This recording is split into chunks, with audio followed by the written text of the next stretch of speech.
माने में जब राजा महाराजा हुआ करते थे तब राजा महाराजाओं की अपनी अपनी सेनाएं हुआ करती थी। फिर कई साल पहले, कई शताब्दियों पहले भारत में ईस्ट इंडिया कंपनी आई। आप सबको पता है ईस्ट इंडिया कंपनी, और ईस्ट इंडिया कंपनी ने नींव रखी जो आज की तारीख में जिसको आप इंडियन आर्मी कहते हैं, इंडियन आर्मी मानते हैं, उसकी नींव ईस्ट इंडिया कंपनी ने रखी थी दोस्तों। तो काफी जो रेजिमेंट्स हैं उस वक्त की हैं।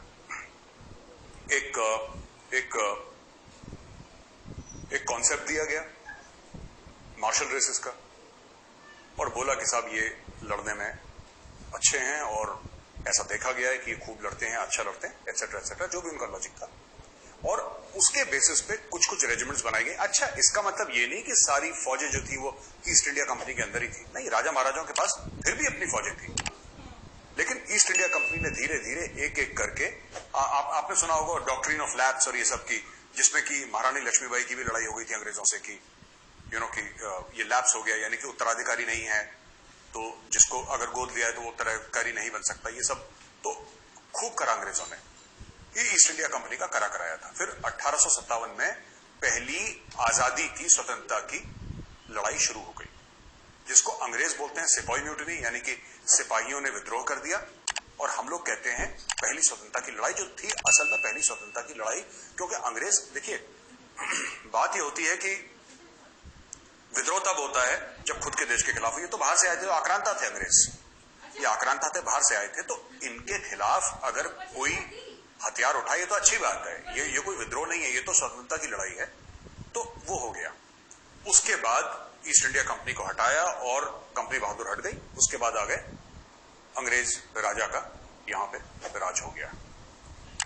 फिर ये जो रेजिमेंट का सिस्टम था ये और अच्छी तरीके से गठित हो गया। मैं आपको बताना चाहता हूं, जो रेजिमेंट्स हैं, ज्यादातर जो रेजिमेंट्स हैं इंडियन आर्मी में इन्फेंट्री की, क्योंकि आपने उनका नाम सुना है, इसलिए आर्मर्ड में भी ऐसा होता है, मैकेनाइज्ड इन्फेंट्री में भी ऐसा है, ठीक है, आर्टिलरी में भी ऐसा है। लेकिन मैं आपको इन्फेंट्री का सुनाता हूं, क्योंकि इन्फेंट्री के नाम आपने सुन रखे हैं, आपको पता है इसके बारे में। दोस्तों, 1757 में पंजाब रेजिमेंट गठित हुई। 1757, कितने साल पहले? 200-250 साल हो गए। 1757 में पंजाब रेजिमेंट गठित हुई। जाट रेजिमेंट, जाट आप जानते हैं एक जाति है, जाट रेजिमेंट 1795 में गठित हुई।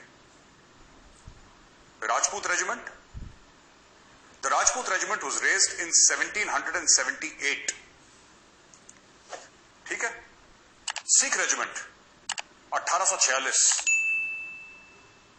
या आपने सबने फिल्म देखी होगी केसरी, वो अक्षय कुमार वाली, जिसमें सारागढ़ी की लड़ाई के बारे में, वो सच्ची कहानी पर आधारित है।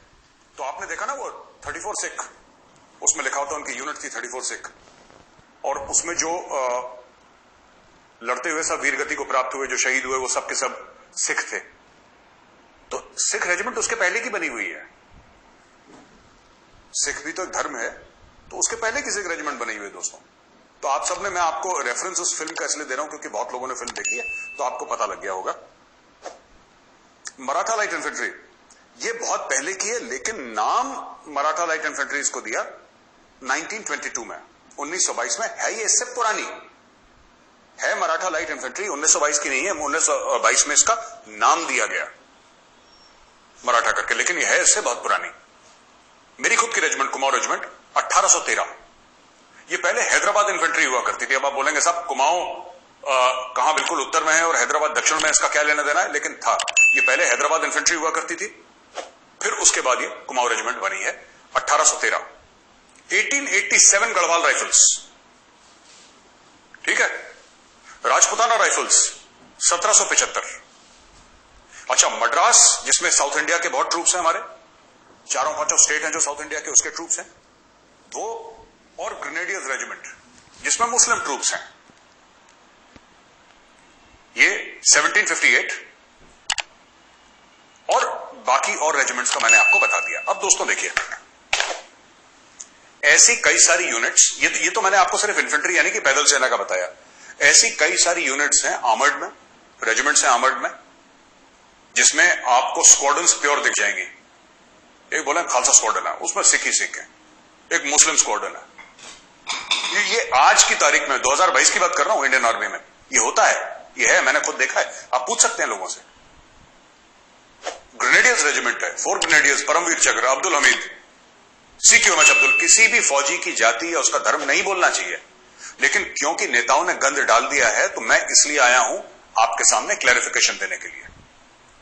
1965 असल उत्तर की लड़ाई, Khemkaran sector, Pakistani Patton tank सामने से आ रहे थे और पाकिस्तानी फौज जो दौड़ती बढ़ रही थी और अमृतसर के बीच में सिर्फ एक इंसान खड़ा था, वो था सीक्यूएमएच अब्दुल हमीद।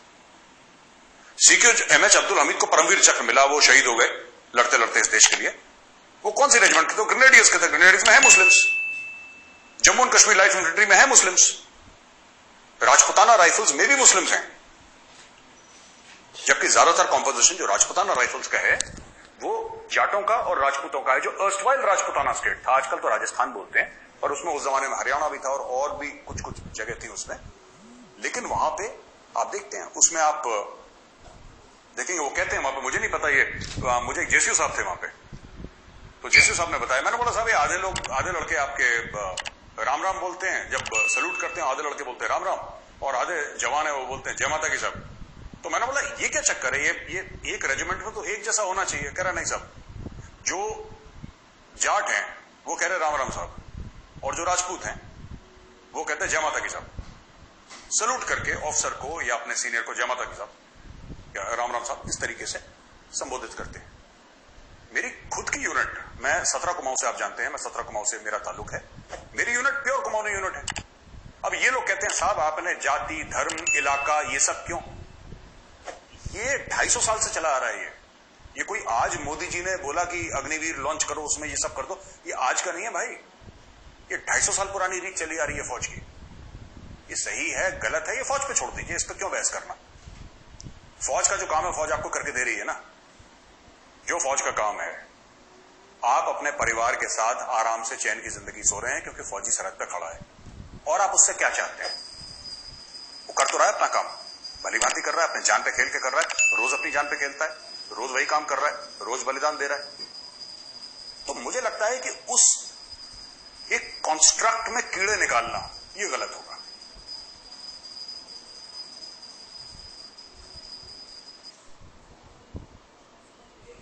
माने में जब राजा महाराजा हुआ करते थे तब राजा महाराजाओं की अपनी अपनी सेनाएं हुआ करती थी। फिर कई साल पहले कई